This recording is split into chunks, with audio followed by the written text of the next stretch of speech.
Trajan here with Leben, the Crippler. Yes. Thank you for joining me. Chris the Crippler Leben. How did you get your nickname? Did you actually cripple someone? Like, is there someone walking around, or not walking around, but rolling around in a wheelchair right now? No, you know, actually, it was a couple different things. You know, actually, I had a couple of different nicknames. They called me the Red Terror, Cat Smasher, a couple other things. I think. The Cat Smasher? Cat Smasher. There's a whale cats against the wall by their tail. It's a long story, but. I got time. But yeah, it's a. You know, I think, you know, finding your nickname has to be tough, and it has to rhyme with either your first or last name. Yeah, that's a big one. Chris the Crippler, kind of hand in hand, you know. I saw recently on an interview when you were training with Ed Herman, you said you gave Ed Herman his nickname. I did. Short Fuse. Short Fuse. Yeah, I gave him his nickname because actually what happened was he had when I first met Eddie, he had a party, and this kid, long story short, passed out on the couch. I peed on the kid, and Eddie got really mad at me. Oh, he got mad at you. Yeah, so that, and I think that's kind of, you know, and Eddie was always one of those guys. He's one of the, you know, redhead. You know, he'll blow up, and then, you know, 2 minutes later he's fine. He's hugging and crying again. So definitely, Short Fuse is very fitting for him. I want to know is the walkout, like when you're, you know, you got all the training camps done, and the music hits the speakers, and then the walkout. Like, what's going through your mind on your way to the cage? What are you thinking about? Well, you know, generally, you know, I've kind of tried different walkout songs, but, you know, I always try to go with like some sort of like a funk music, and part of my reason for that is when I'm going out, I want to be loose. You know, a lot of people say, oh, you know, you must be really pumped up going in there, or you must be, you know, what does it feel like? And honestly, at that point, it's kind of like, you know, this is what I do. You know, this is game time. All the training and all the hard work is done. Now the only thing left now is executing, you know. So really, you're kind of so much in a zone, you know, when you're going out there, that there really isn't any emotion. You know, it's really kind of surreal. You know, it's such an overload of stimuli that you know, you kind of go into this zone. So for me, you know, part of that zone is about, you know, staying loose and bouncing around and thinking, you know, I'm in this game to, you know, I want to perform at my best. I want to perform to be the best that I can be, you know, and that's really what I'm going through when I'm walking out. That's what I'm thinking about, is executing everything perfectly, staying loose, staying relaxed. You know, after all, if this is what I do for a living, there's no reason in getting nervous or worked up about it. That'd make it a rough life if I was always pent up all the time. I'm glad you brought that up when you said, you mentioned the zone, being in the zone, and you said staying relaxed, which I think coaches preach to you all the time, and what I think you're supposed to do. But you, more of any fighter, maybe the only fighter I've seen, is that when it seems like you get hit, and like maybe a certain part of the head or something like that, and something seems to just like click, and it seems like everything just goes out the window, and you're just like, it's like savage beast mode. Like I've never seen a fighter like, and it's just like you could see like. Yeah, it's called self-preservation. Okay. No, I'm just kidding. You know, actually, you know, that's very true as well. You know, the whole thing when they look, are you ready? Are you ready? That whole thing, to me, feels contrived, and sometimes at the first, you know, I go out and I'm thinking too much. I'm thinking, okay, you know, I'm supposed to circle left. Coach wants me to throw my jab to set up my left kick, blah, blah, blah. But once I get hit a couple times, it kind of, I revert back, or I kind of switch gears into kind of an autopilot, where instead of competing with that, you know, with my small brain, where I'm trying to think and monitor and manipulate everything, I just sort of start doing it. I just start reacting. And if you ask me why I did what I did, I couldn't tell you. And I think that's when I'm in that zone, is when I compete the best. and usually it takes one or two wake-up shots to Yeah, get me yeah, there. exactly. Yeah, it seems like when you start out, you're not there yet, but it's like you just get hit somewhere, and it's just on, like it just clicks, and then It it's does. fun to watch. It's fun, if It anything does. else. It really. There's something about getting punched in the face, and then all of a sudden you go, "Oh, I'm fighting." Yeah. And then next thing you know, um, all the many nerves that were there, and all the thoughts about this and that, and what he said, she said, and who on the internet thinks I should win this fight. All that kind of goes away, and what goes away, and what kind of comes in now is, I'm gonna punch this guy so that he doesn't punch me. Basically, is really what it comes down to. Now, are you eyeing anyone out? Like when you come back, like who do you want to fight right now? Is You there anyone know, that- I did another interview today, and of course they're saying, they want to see me fight Hector Lombard. That's a big one. A lot of guys, honestly, I hate to say it, but I'm probably one of the worst fans of the sport, honestly. I'm so busy with the gym and with training and coaching that, I don't get time to watch every fight. But, Hector Lombard, he's a banger. I wouldn't mind that. Honestly, I've fought so many guys in the middleweight division. There's not a ton of people I haven't already been matched up with. So that being said, more than anything, this next fight, I just want to get in there, get a victory, let everybody know I'm kind of back in the game, back on the map, the radar, or whatever, and then take somebody from there.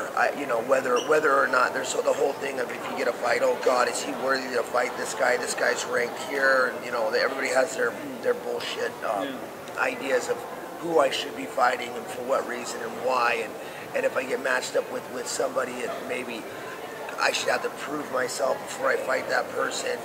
So I tend to not, get too caught up in that.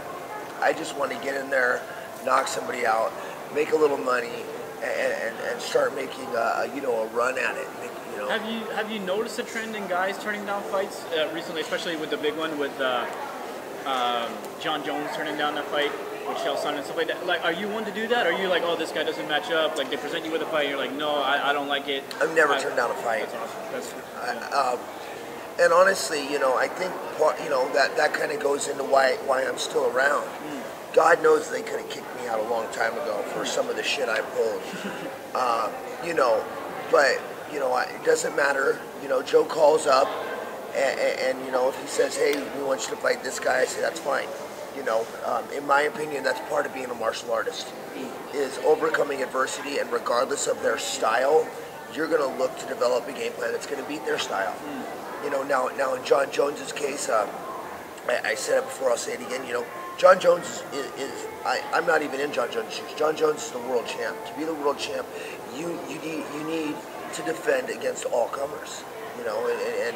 And really, I don't think it's John Jones. I think he's getting a lot of shit for it. Yeah. I know who it is. It's Craig Jackson. It's his coach.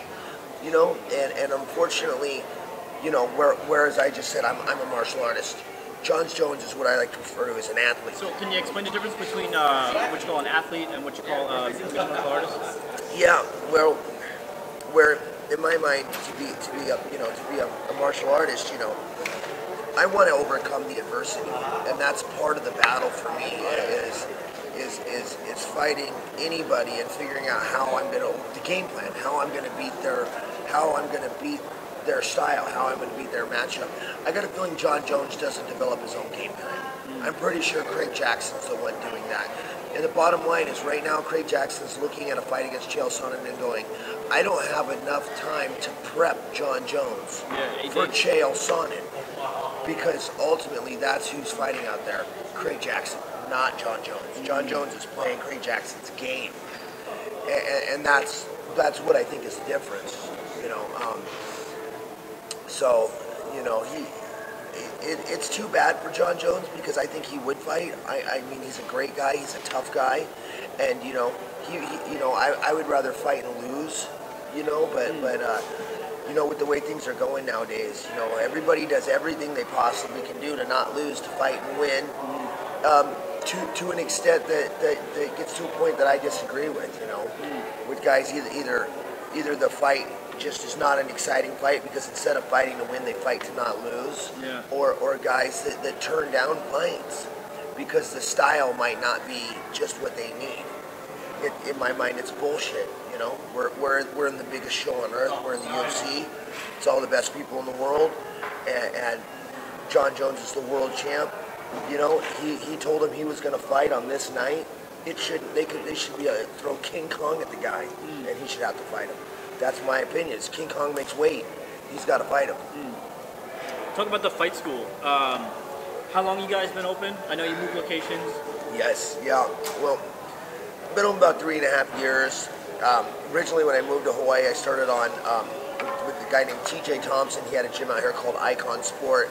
Coached there for about 2 years, and TJ went on to do some other adventures.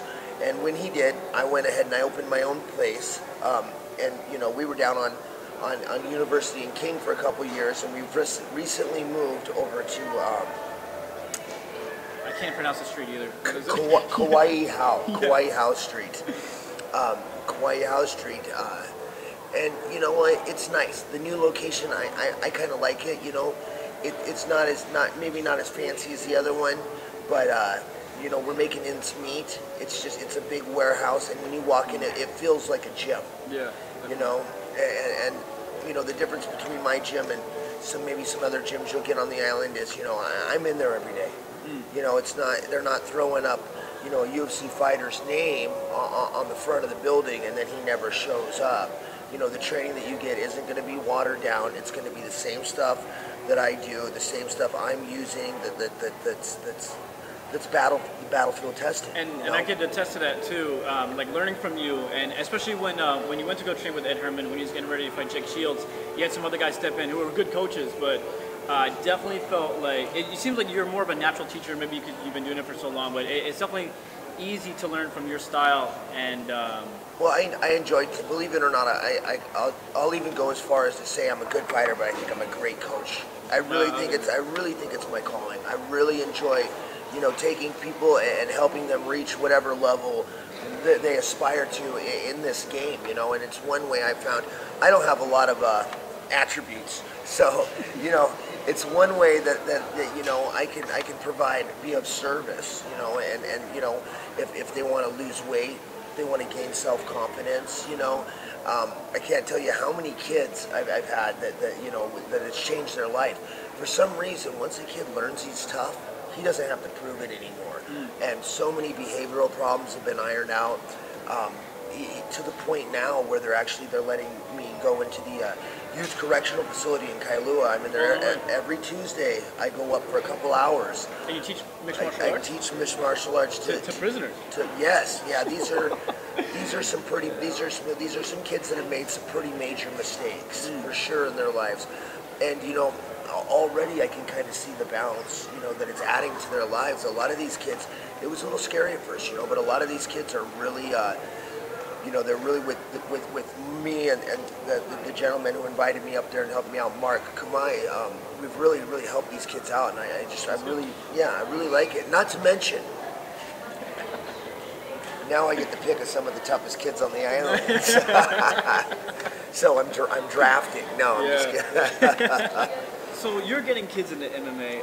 What got you into MMA? What was there a defining moment? Did you see growing up? What was it? The same thing. You know, I had a lot of people probably know various parts of my story. I had you know, probably not the best childhood growing up, and then you know, I made some mistakes along the way. I graduated high school, and I was the only person in my family to ever graduate high school, and I think part of the reason was wrestling. It was high school wrestling. You know, I was part of a team, camaraderie, and then also, you know, the competition aspect. You know, and a lot of these kids, you know, they get into martial arts for two reasons. One, once you get out of school, you don't really have any other social avenues that don't involve drugs or alcohol for a lot of these kids. You know, two is competition, and three is they want to prove they're tough. And here's a little secret. These kids, they're not trying to prove they're tough to the world. they just want to prove they're tough to themselves. And I think that I was exactly the same. The same deal with me. I felt insignificant. I felt unworthy. I felt like I was a burden on everybody. And all of a sudden I got in and I started training. I went and I won a fight.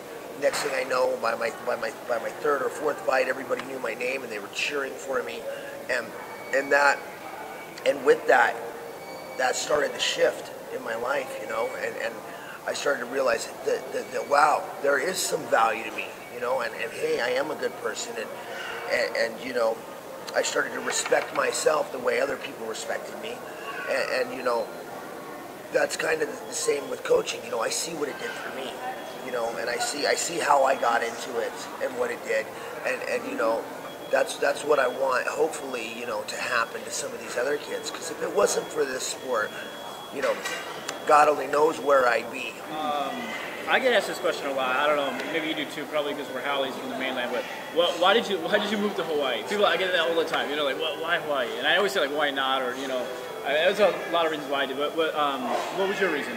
Well, again, I got a fantastic opportunity to be the head coach of Icon Sport. Actually, at the time, I had a little opportunity to go coach at Extreme Couture as well, Randy Couture's gym. I desperately needed to get out of the Northwest. So I needed to go somewhere. I'd been coaching for a few years by then already. And when this opportunity presented itself, it's just the right time in my life for me to go, you know what, fuck it. I don't really have that much going on, positive. It's going to give me a chance to go and do what I love to do. That's coach, pay my bills, and pursue my career. I get to work full time in a gym. That's got to help my career. So I made the move, and honestly, I haven't looked back. I love all my friends back home. I love the Northwest. But Hawaii since has become my home. I love the people out here. I love everything about it out here. And I've really kind of grown to wanting to help out the community. So I'm kind of stuck. Yeah. In a good way, I'm stuck. I'm planted here. All right. You got married recently. How's married life? Married life is fantastic, actually. She's right there, by the way. She is. She's just off camera. Yeah, you should see how beautiful she is. It's good, man. Definitely. We both. We were a little wild when we met. Another thing about Hawaii that I love, and another reason I'm stuck here. I married in. No, but I like to tell people, it sounds a little cheesy. We came together as two kind of broken halves that kind of really made a wonderful whole. Like the heart necklace? Yes, just like the heart necklace, and we call everything that she's terrible at, I'm great at, and everything, and vice versa. Everything that I'm terrible at, she's awesome at. So it's kind of like that See No Evil, Hear No Evil movie. That the movie with Richard Pryor and what's his name? We got with the hair. I know you're talking. Anyways, what I'm trying to say is it seems like whenever we're on our own, we just don't do that great. But when we're together, we complement each other very well, and life is just so much easier, and I'm really enjoying it. You got kids on the way? What do you? In the future? In the future, yeah, nothing right now. I want them, so we're still kind of hashing that one out. But looks like she's going to go to law school, so we got a couple years to kind of chill. I figure I've probably got a good 3-4 years left in my career. I don't want to be Randy Couture. I don't want to fight till I'm 40. I want to, mid-30s and I'm done. And, should be perfect timing. About the time I'm ready to retire, she should be graduating from law school. I can retire, stay at home, be Mr. Mom, and she can go earn the bucks. Have you ever smoked bath salt and ate someone's face off? I have not. I have not. Yes. I did, however, smoke bath salt and think that there was dogs fighting in the street. It was a one-time thing. I swear, every time I hear the craziest story, I'm like, okay, now that I saw someone eat someone's face off, then nothing else is going to happen. And then next week something else happens. But that was one of the things I was like, oh my God, everything that can happen has happened. Long story, you know, as a lot of people know, I've been through a lot, you know, recently, you know, I'm about 8 months sober now. Nice. You know, yeah, I tried it, and it's a terrible thing. They really should ban I didn't even know that it stuff. existed until... I didn't either. It sounded like a good idea at the time. I couldn't, you know, one of those things. I'm sure you hear that a lot. Yes. Yeah, it sounded like a good idea at the time. Good idea at the time, always. Oh, what's your greatest fear? Do you have any? I mean, because you don't seem like a guy that would have any, but... Yeah, I do, you know. I mean, this past year off has really made me realize, you know, not accomplishing my goals, you know, is a huge one for me, and so having the, you know, the opportunity to be able to straighten my life out, clean myself up, and you know, get back in there and you know, see how far I can really go, because God knows if it weren't for a lot of the mistakes that I made, you know, I in my mind I'd be world champion. I mean, in my mind, the only person to ever beat me is me, you know, and it's really been my battles outside of the cage that have caused me my biggest heartaches. And so, you know, realizing that, hey, I've almost let so much slip through my hands, you know, really I've taken that fear, and fear can do two things. It can petrify you, or it can motivate you. Well, and I've really let it kick me in the ass. So you know, this time off, and then that fear of maybe not being the success that I want to be, I've really let that motivate me and show in my training. Chris Leben, thank you so much. Great, thank you, sir. Anytime.